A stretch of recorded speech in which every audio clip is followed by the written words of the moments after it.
खुलुमबाय बे समाव बड'लेण्ड इंखं टेलिभिजन स्टुडिअ आं जदि बसुमतारी। खुलुमबाय आंनि हाब्रह्म। दिनैनि गाहाय रादाबा दं। पेट्रल डिजेलाव 10 रांसिम एक्साइज डिउटि खमायदों। कंग्रेसआ गासैबो बियाबाव बिसायख'थि नोजोर होगिरिफोर थिसनदों। आसाम बिधानसभा बिसायख'थियाव 722 सा बिजाथिफोरा बादायगोन। 42,000 टन एलपिजि लानानै भारत सफैबाय। गौरव गगैनि सिगाङावनो आसामखौ बांलादेश खालामनायनि हुमखि। आनन्द बाजाराव ड्राग्सजों लोगोसे सासे लाइमोन हमनो हादों। दानिया फैदो आबुं रादाबाव।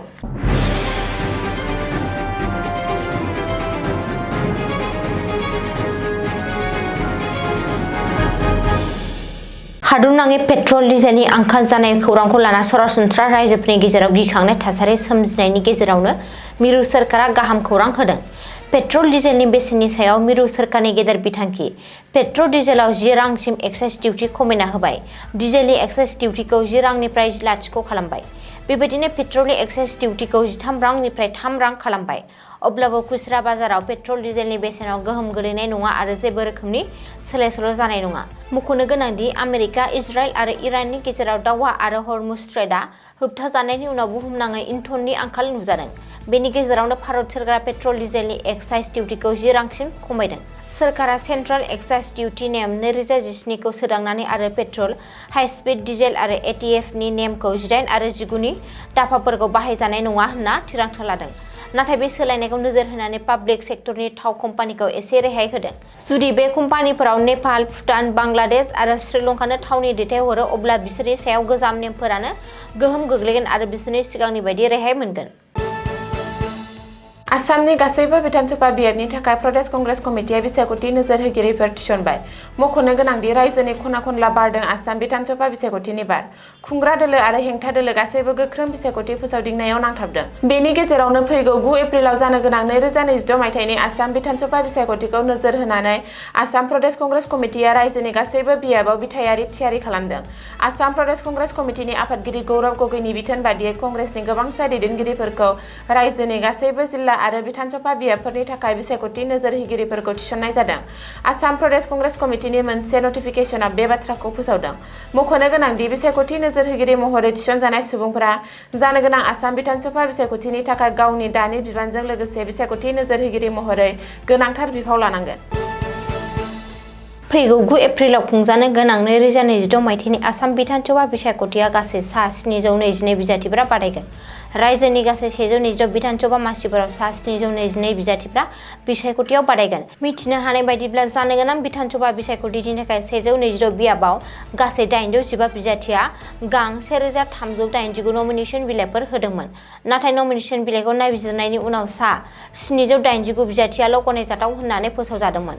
बेनिनो नमिनेसन बोखांना लाफिननायनि जोबथा सानखालि सा 67 बिजाथिफोरा गावबागाव गावनि नमिनेसन बिलाइखौ बोखांनानै लाफिनो। नमिनेसन बिलाइ बोखांना लाफिननायनि सम बारग'लांनायनि उनाव बिसायख'थि आय'गआ फोसावजानाय बायदिब्ला 9 एप्रिलनि बिधानसभा बिसायख'थियाव सा 722 बिजाथिफोरा बादायनो थाखाय गनायथि होजायो। हादरनाङै पेट्रल, डिजेल आरो संग्रा गेसनि आंखालनि समावनो मोनसे गाहाम खौरां। 42,000 टन लिकुइड पेट्रलियाम गेस (एलपिजि) लानानै भारतआव सफैबाय गंसे जाहाज। मख'नो गोनांदि मिडिल इस्टआव सोलिबाय थानाय दावहानि गेजेरावनो गुबुन गंसे एलपिजि लाबोनाय जाहाजआ भारतनि गुजरातसिम सफैबाय।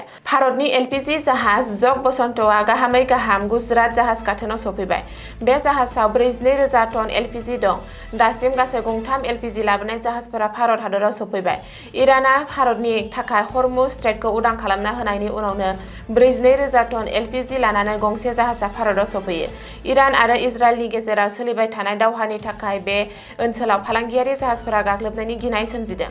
बेनि अनगायैबो भारतारि नेभिआ बे ओनसोलाव भारतारि फालांगियारि जाहाजफोरखौ रैखाथि होनो थाखाय गावनि दावहारु जाहाजफोरखौ दैथायगासिनो दं। जल बसन्तनि रैखाथियै फैफिननाया भारतारि नेभिनि थाखाय मोनसे गेदेर जाफुंसारनाय होननानै सानजायो।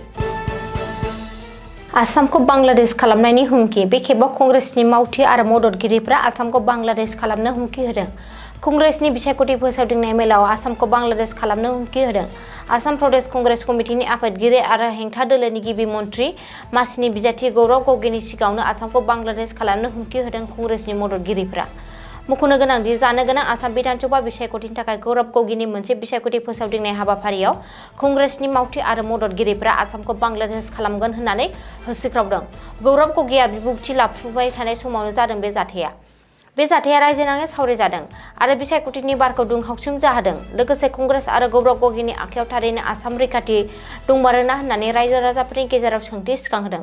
बबेखानि हेंथा दोलोनि गिबि मन्त्रि मासिनि बिजाथि गौरब गगैनि सिगाङावनो कंग्रेसनि मावथिफोरा माबोरै आसामखौ बांलादेश खालामगोन होनना स्ल'गान होनो हाखो, बेयो साननो गोनां बाथ्रा।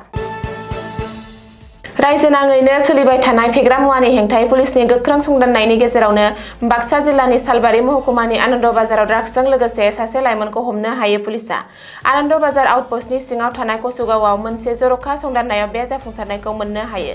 खौराङाव मोननाय बायदिब्ला आनन्द बाजार आउटपस्टनि आइसि पुलिस मावख'गिरि राहुल डलेनि दैदेननायाव पुलिसनि मोनसे हानजाया कसुगावआव सिग्रोमनानै ड्राग्स बाहायबाय थानाय थासारियाव सासे लाइमोनखौ हमो। पुलिसआ हमनाय लाइमोननि आवथानिफ्राय 5 ग्राम लिरथायनि ड्राग्सजों आबुं गंब्रै कन्टेनार, गंजि लांदां कन्टेनार, गंसे मबाइल फन आरो नोगोद 2235 रां हमनो हायो। आनन्द बाजार पुलिसआ हमजानाय लाइमोनखौ गोनांथार आयेनारि बिजिरनायनि थाखाय बाक्सा जिल्लानि मुसलपुराव दैथायहरो। पुलिसनि बे गोख्रों मावनायखौ जायगानि रायजोफोरा बरायदों। दिनैनि रादाबा एसेनोसै। गोजोन्थों। गोजोन्थों।